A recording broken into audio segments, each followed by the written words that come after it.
মালয়েশিয়ার পহং রাজ্যের তাংজুং লুম্পুরে অভিবাসন বিভাগের অভিযানের সময় আতঙ্কিত হয়ে সাগরে ঝাঁপ দেওয়া এক বাংলাদেশি শ্রমিককে ৭ ঘণ্টা পর তার কর্মস্থলে পাওয়া গেছে।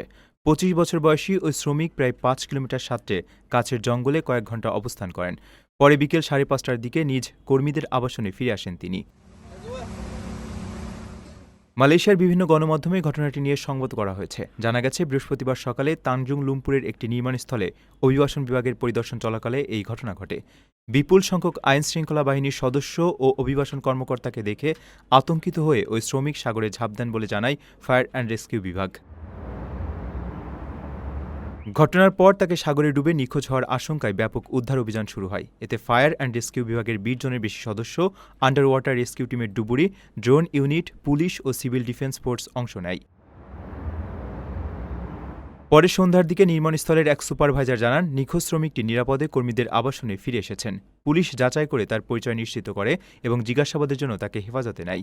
উদ্ধারকর্মীদের কাছে ওই শ্রমিক জানান, অভিবাসন বিভাগের বিপুল সংখ্যক সদস্য দেখে তিনি ভয় পেয়ে সাগরে ঝাঁপ দিয়েছিলেন। পরে তার সুপারভাইজার নিশ্চিত করেন তার বৈধ ভ্রমণ ও কর্মানুমতি রয়েছে।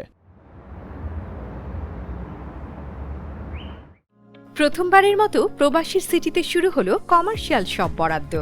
আপনার ব্যবসাকে দিন একটি আধুনিক ও সম্ভাবনাময় ঠিকানা।